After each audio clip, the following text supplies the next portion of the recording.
Alors, le grand problème des langues, de l'histoire des langues, c'est que, à un certain moment, on a voulu ajuster l'écrit sur l'oral pour faire que l'oral ne soit pas trop décalé par rapport à l'écrit.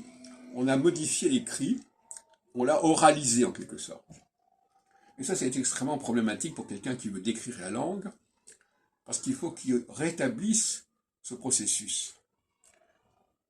Par exemple, pourquoi est-ce qu'en français on dit au revoir et il n'y a pas de E, alors qu'on dit boire ou croire avec un E.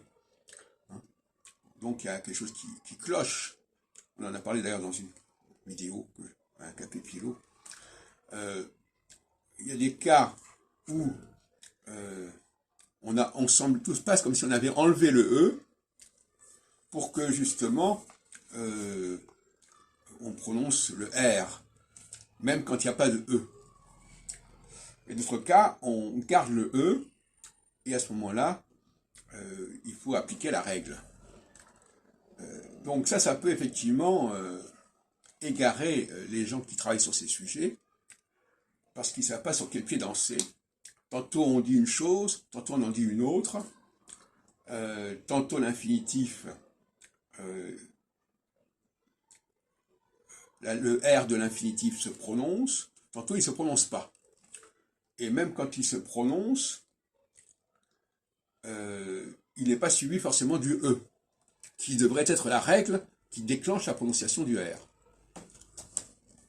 Voilà, donc il faut là faire la part des choses. De même que par exemple, pour les participes passés, on a un participe passé, ou même par exemple un participe passé en ED, parce qu'autrefois c'était ED, j'ai mangé, ça écrivait GED, et on a mis un accent à la place du D.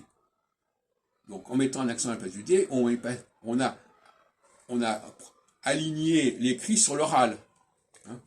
De même que si j'écris la clé, non pas CLEF, mais CLE accent aigu, j'aligne l'écrit sur l'oral. Donc tout ça, ça vient perturber la perception de la description.